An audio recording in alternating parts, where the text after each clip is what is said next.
Morning, what we had assumed was a joke turns out to be entirely real. It's actually happening. The Biden administration really is that crazy. They really are firing thousands of nurses in the middle of a pandemic, firing thousands of cops in the middle of a crime wave. No, they're not kidding even in the slightest when they tell you that's a genuine female four-star admiral standing right there. Joe Biden isn't giggling. He tells you Rachel Levine's promotion was a victory for women everywhere, and he means it when he says it. He means all of these things, even the ones he doesn't understand, which is most. As the guy who runs the Babylon Bee told us recently, it is getting tough to run a parody site in this country. No matter how creative your jokes may be, it is almost impossible to be more ludicrous than reality already is. And yet, even by those impossibly high standards, we can confidently announce tonight that we have just read the single most deranged news story ever printed in this country.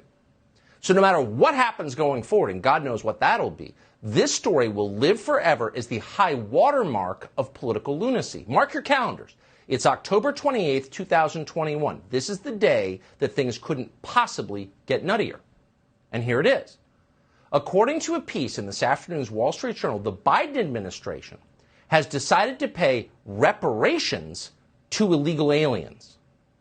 In other words, foreigners who came here without invitation, who came in willful violation of legal statutes passed by our Congress per our Constitution, those people are about to get a groveling apology and huge amounts of cash. Why? Because our government dared to enforce its own laws, which now apparently is immoral. So the Biden White House is going to pay criminals for committing crimes. It's almost impossible to believe that's real, but it is real. According to the Journal, the administration plans to, quote, offer immigrant families that were separated during the Trump administration around $450,000 a person in compensation. The U.S. Departments of Justice, Homeland Security, and Health and Human Services are considering payments that could amount to close to $1 million per family.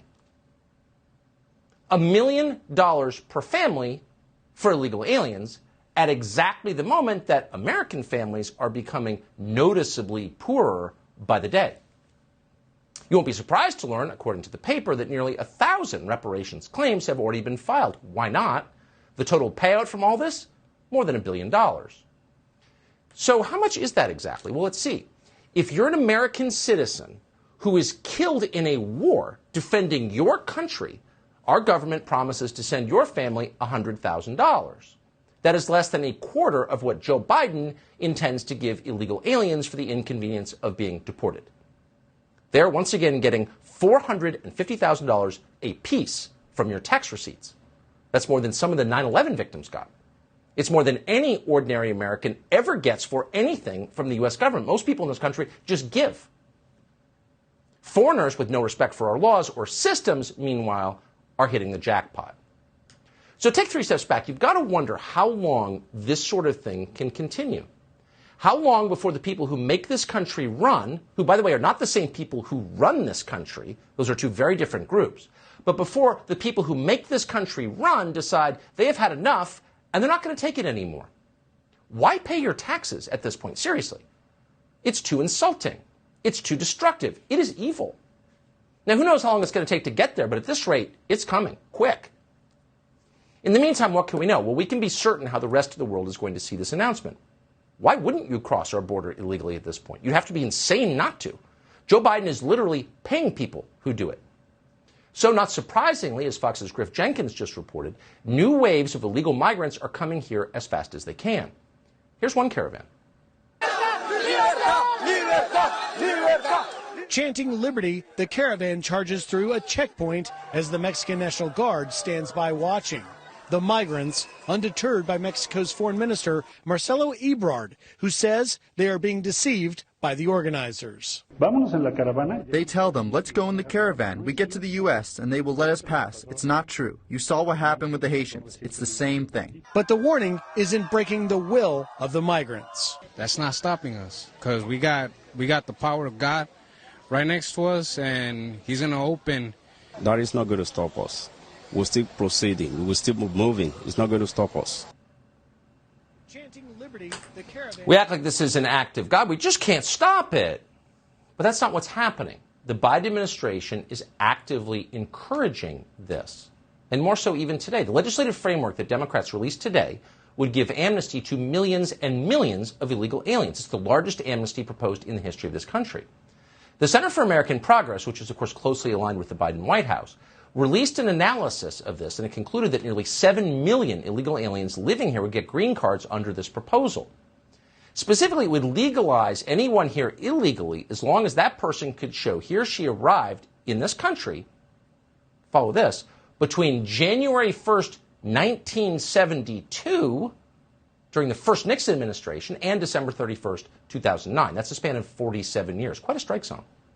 But what do you ask about the millions of illegals who've come here since 2009? Well, they're fine too, actually. The Biden administration has just put out a list of no-go zones, not places that foreigners who break our laws can't go. They can go anywhere, especially where you live. But a no-go zone for federal officers who are trying to enforce those laws. So ICE agents, according to the Biden White House, are no longer allowed to enter schools, hospitals, healthcare facilities, places of worship, playgrounds, child care centers, crisis centers, homeless centers, rehab facilities, food banks, disaster relief centers, funerals, parades, and many other places. Basically, they're not allowed anywhere.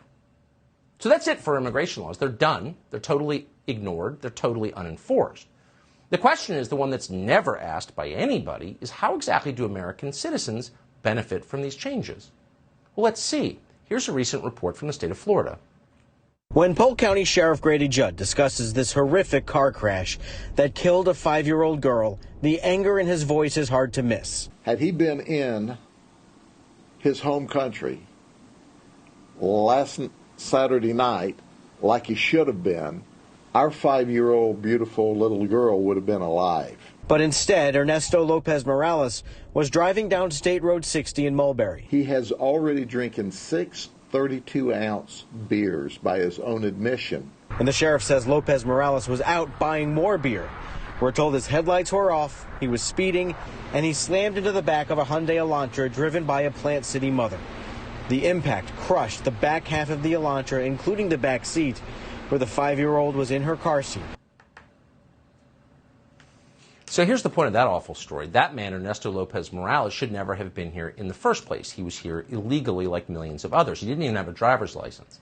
So after downing the equivalent of 16 regular-sized beers, 16, he killed a 5-year-old girl in a car crash.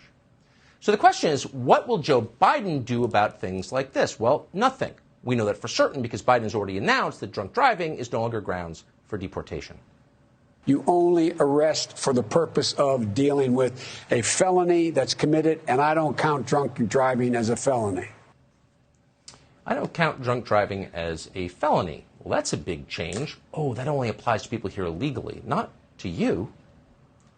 The Biden administration, once again, is making this country poorer, more chaotic, and in many places much more dangerous. It's not an accident. Of course, it's being done on purpose. People who are close to it see it every day. James Chilton is close to it. Chilton's a fifth-generation rancher from the state of Arizona.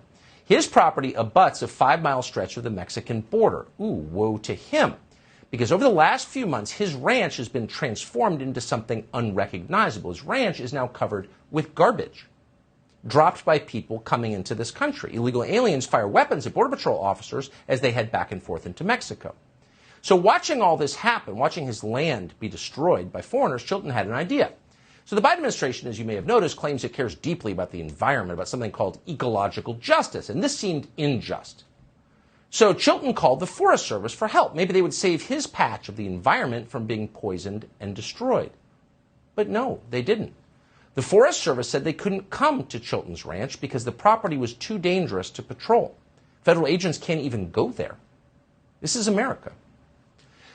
Over much of the past 9 months, a lot of this chaos has flowed northward over Mexico's border with Texas. Unvetted foreign nationals from more than 100 countries, thousands more every day.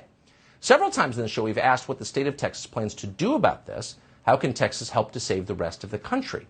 Well, tonight we're happy to tell you that the governor of the state of Texas, Greg Abbott, has mobilized the Texas National Guard to protect the sovereignty of this country and of his state.